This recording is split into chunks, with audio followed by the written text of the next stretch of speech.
In the Pokemon trading card game, one of the most important parts of your turn is attacking, making sure you have the correct energy required and the perfect Pokemon in the active ready to deal some damage to your opponent's board and start taking prize cards. This intro sounds very similar to the last one. In almost every case, the idea is to knock out a Pokemon in a single attack, which depending on the deck is very easy to achieve. But in some cases you may try to soften up a Pokemon for a future knockout or take multiple knockouts in the same attack. Deciding what to attack and what Pokemon to attack with is very important. Do you target down an attacker or maybe a support Pokemon? It all depends on a multitude of different factors, so making use of that single attack every turn is crucial to winning you the game. However, things may be changing with our next set of the Scarlet and Violet era, Twilight Masquerade, which will be introducing a new series of cards that all share a very unique ability and trait, that being the ability to attack twice. Yes, you heard that right. These Pokemon can attack 2 times in a single turn. However, there is a catch, as in order to perform their second attack, they need to have a specific card in play, that being a brand new stadium card named Festival Grounds, which by itself reads, all Pokemon in play that have any energy attached to them can't be affected by special conditions. Heal all special conditions from any Pokemon that have any energy attached to them. By itself, this card isn't very good, considering that almost no deck in the format is using special conditions. However, with this card on the field, any Pokemon with the Festival Lead ability will now be able to attack twice. This by itself sounds incredibly strong, but what options do we have to play with, and are they any good? Well, let's go ahead and take a look at the current Festival roster.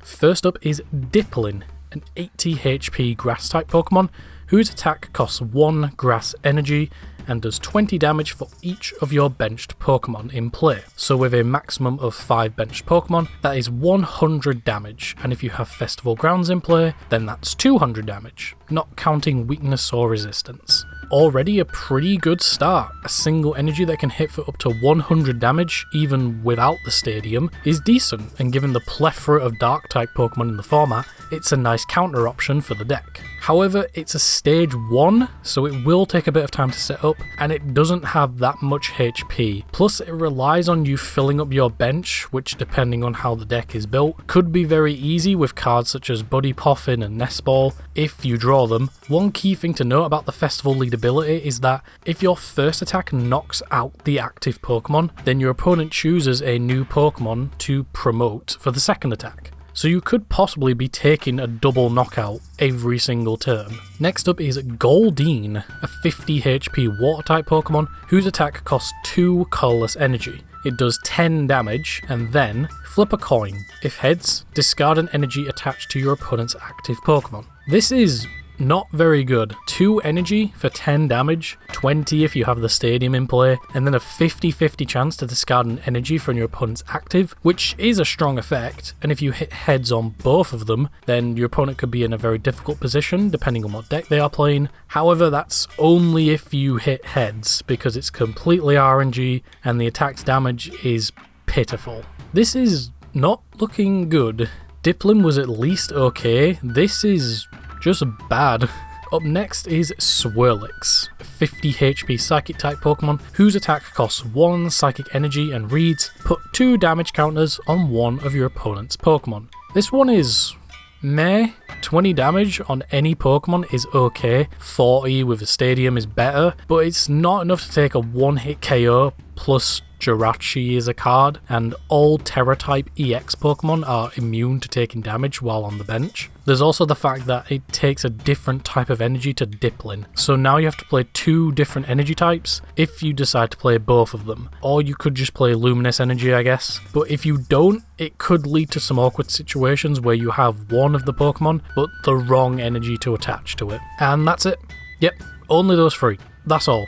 We have one that's good, one that's okay, and one that's terrible. But they also have a support Pokemon, which could be the saving grace, that being Thwackey, a 100 HP Grass-type Pokemon whose ability reads, if your active Pokemon has the Festival Lead ability, you may use this ability. search your deck for a card and put it into your hand. While this ability is good, being able to search any card you may need for the turn, such as a specific Pokemon, item or support card, it doesn't fix the biggest issue with the deck, being the attackers themselves. Granted, you don't have to play all three in the same deck, you could just play Dismantling with a bunch of grass support cards. However, even then, the deck still has a lot of issues. Number one being the reliance of a stadium card in order to make your abilities live. You'll obviously want to max out on this card, and any cards that allow you to search stadiums if there are any, but in doing so you run the risk of prizing a copy or two, or your opponent might play stadiums themselves so they can just remove it from the field.